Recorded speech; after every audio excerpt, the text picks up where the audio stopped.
నమస్తే, నేను Chandana. Welcome to great Andhra big story. ఎన్నికలు అయిపోయాయి, గెలుపోటములన్నీ ఈవీఎంల్లో ఉన్నాయి.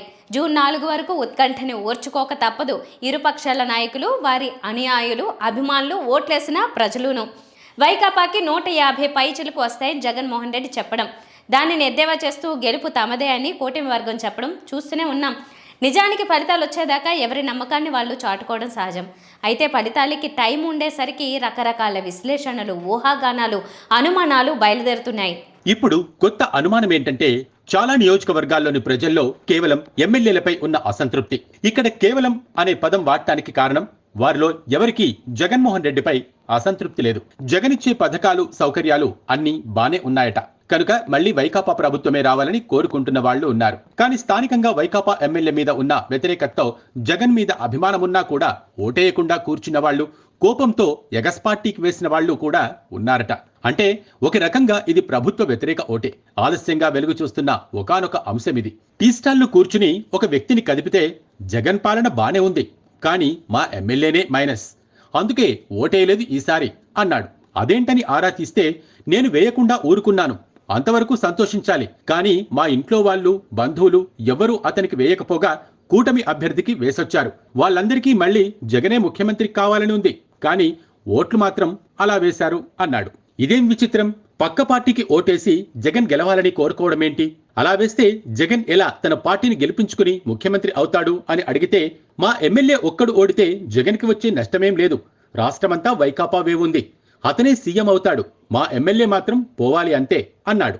రాష్ట్రంలో ఈ బాపతు ఓటర్లు ఎంతమంది ఉన్నారో అని ఆలోచన.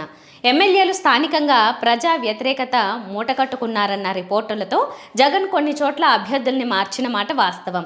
కానీ కొన్ని ప్రాంతాల్లో సిట్టింగ్ ఎమ్మెల్యేలకి మళ్లీ టికెట్లు ఇవ్వడం జరిగింది. ఆయా ఎమ్మెల్యేల మీద వ్యతిరేకత లేదని అనుకోవడం పొరపాటే అని ఈ టీ కొట్టు సంభాషణని బట్టి అర్థమైంది. ఈ తరహా ఓటింగ్ రాష్ట్రంలో విరివిగా జరిగితే వైకాపాకి ఎదురుదెబ్బ అవుతుంది. ఇంతకీ ఎమ్మెల్యేలపై ఎందుకంత వ్యతిరేకత? ఇదే విషయంపై తమ ఎమ్మెల్యే గురించి చెప్తూ, ఏదైనా కేసయ్యి సెటిల్ చేయాలంటే పోలీసు మామూళ్లతో పాటు ఎమ్మెల్యే మామూళ్లు కూడా ఇచ్చినోళ్లున్నారు. ల్యాండ్ రిజిస్ట్రేషన్ల దగ్గర ఆస్తి విలువను బట్టి సబ్ రిజిస్ట్రార్ జనాలతో పాటు మా ఎమ్మెల్యేకి కూడా మామూళ్లు వెళ్లాయి. ఏదైనా పెద్ద ల్యాండ్ అమ్మాలన్నా, కొనాలన్నా మా ఎమ్మెల్యేకు చెప్పి వాటా ఇచ్చి పని చేసుకోవాలి. ఇలాంటి చికాకులు చాలా ఉన్నాయి, అందుకే అతను పోవాలనుకుంటున్నాం అన్నాడు ఆ వ్యక్తి.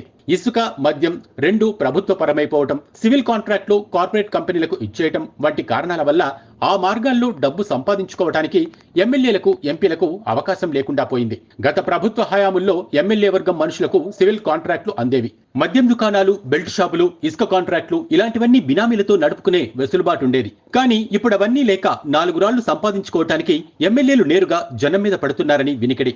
అడవుల్ని కొట్టేసి ఇల్లు కట్టేస్తుంటే పులులు ఊళ్ళోకొచ్చి వేటాడినట్టు ఉన్న అవకాశాల్ని ప్రభుత్వం లాగేసుకోవటం వల్ల ఈ ఎమ్మెల్యేలు జనం మీద పడుతున్నారు అని ఒక పోలిక కూడా చెప్పాడు. ఏదైనా ఇది చాలా వింతగా ఉంది. ప్రాణం ఉండాలి కానీ గుండె మాత్రం ఆగిపోవాలి అనే పద్ధతిలో జగన్ ముఖ్యమంత్రి కావాలి కానీ ఎమ్మెల్యేలు ఓడిపోవాలి అని కోరుకోవడం విడ్డూరమే. ఒక వ్యక్తిలో ఒక అభిప్రాయం ఉందంటే అలాంటి అభిప్రాయం ఖచ్చితంగా చాలా మందిలో ఉంటుంది.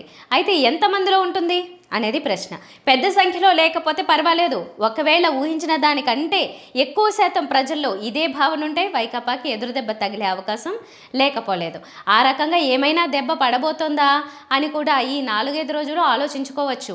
ఏ అభిప్రాయమైనా, విశ్లేషణ అయినా ఒక వర్గానికి ఆనందం, మరొక వర్గానికి భయం గొల్పడం సహజం. అలాంటి ఒక అభిప్రాయమే ఇది. ఇది వాళ్ళ బిగ్ స్టోరీ. మరిన్ని టాపిక్స్తో మళ్ళీ కలుద్దాం. నమస్తే.